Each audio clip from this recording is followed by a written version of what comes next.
Hi guys, this is Dhirendra और स्वागत है आप सभी का आपके अपने इस YouTube channel DK classes official में। तो गाइज, आज हम बात करने वाले हैं इंग्लिश ग्रामर के एक ऐसे महत्वपूर्ण यूज के बारे में जो है आपका लुक फॉरवर्ड टू। अर्थात आज हम लुक फॉरवर्ड टू के बारे में बात करने वाले हैं। तो फ्रेंड्स, सबसे पहले हम ये जानेंगे कि लुक फॉरवर्ड टू का यूज कहाँ किया जाता है, कैसे किया जाता है, फिर उसे हम एग्जाम्पल के माध्यम से एक एक करके आसानी से समझेंगे। तो सबसे पहले हम ये देख लेते हैं कि लुक फॉरवर्ड टू का यूज कहाँ और कैसे किया जाता है। तो गाइज, ऐसे सेंटेंस जिनमें किसी की राह देखना है, फिर किसी से आशा करना आदि का भाव प्रकट होता है।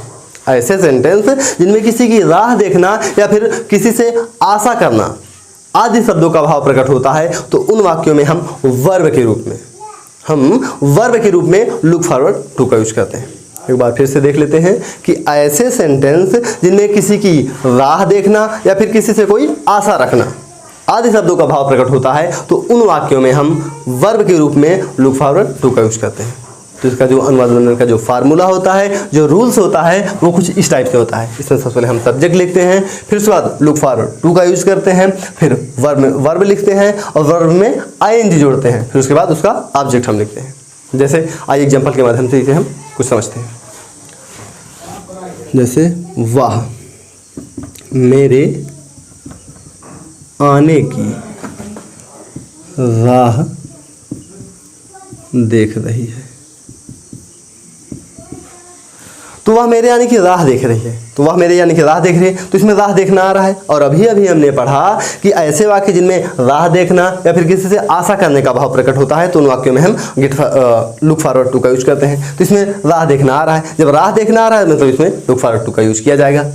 और लास्ट में इसमें रही आ रहा है, मतलब जो हमारा टेंस है वो कंटिन्यूअस टेंस है और वाक्य साधारण है। तो जो साधारण बनाने का जो फार्मूला होता है वो कुछ यही होता है। तो इसमें सब्जेक्ट लिखते हैं, इसमें सब्जेक्ट वह है, तो वह मेरे आने की राह देख रही है, मतलब स्त्रीलिंग है और स्त्रीलिंग के लिए वाक्य मीनिंग सी लिखी जाती है, तो फिर लिख दीजिए।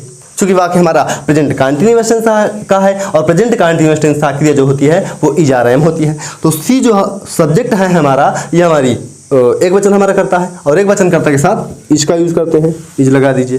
फिर उसके बाद क्या करते हैं, लुक फॉरवर्ड टू का यूज करते हैं, तो लगा दीजिए लुक।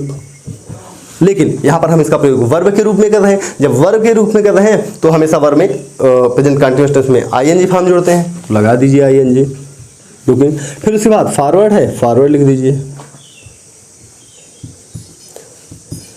फिर उसके बाद वर्ब लिखते हैं और वर्ब में ING जोड़ते हैं, तो इसमें वर्ब क्या है हमारा, आना, और आने की मीनिंग क्या होती है, कम होती है।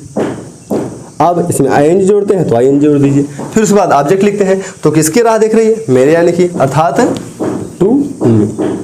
तो इस टाइप का सेंटेंस हमारा बनता है। और देख लेते हैं, जैसे हम लोग तुमसे मिलने की आशा कर रहे हैं।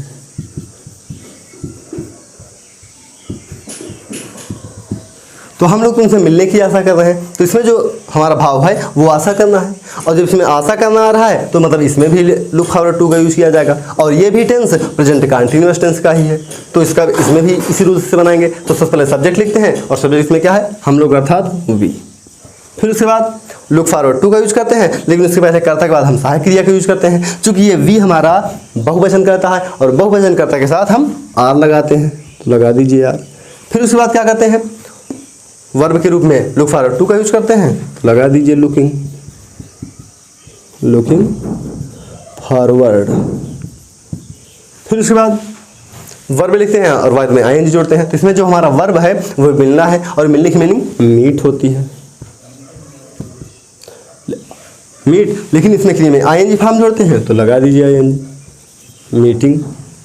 फिर मीटिंग। फिर उसके बाद ऑब्जेक्ट लिखते हैं, तो इसमें ऑब्जेक्ट क्या है हमारा, तुमसे मतलब टू यू। तो इस टाइप का सेंटेंस हमारा बनता है, अर्थात we are looking forward to meeting to you, अर्थात हम लोग तुमसे मिलने की आशा कर रहे हैं। ठीक, तो इस टाइप का हमारा सेंटेंस बनता है। और ये कुछ और देख लेते हैं, जैसे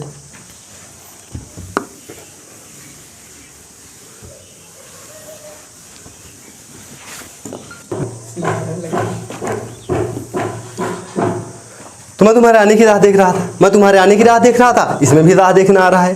इसमें भी राह देखना आ रहा है तो मतलब इसमें भी लुक फॉरवर्ड टू का यूज किया जाएगा। लेकिन लास्ट में रहा था आ रहा है, जब रहा था आ रहा है मतलब हमारा पास्ट कंटीन्यूअस टेंस है। जब पास्ट कंटीन्यूअस टेंस है इसमें वाज वेयर का प्रयोग करेंगे। लेकिन पहले सब्जेक्ट लिखते हैं तो सब्जेक्ट हमारा क्या है, आई है।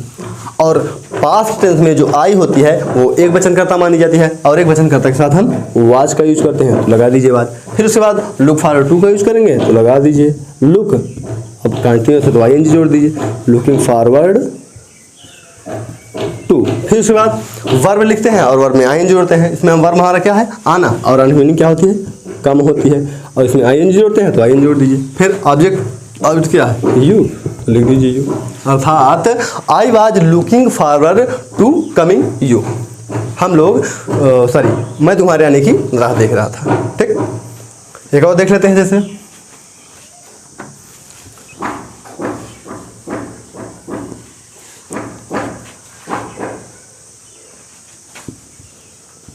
वे लोग हमसे अच्छा समाचार सुनने की आशा कर रहे हैं।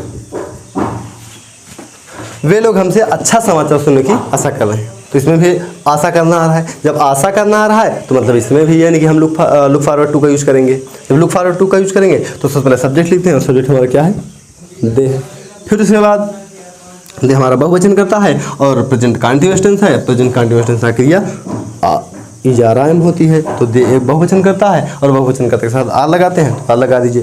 फिर लुकिंग लगा देंगे हम, लुकिंग फॉरवर्ड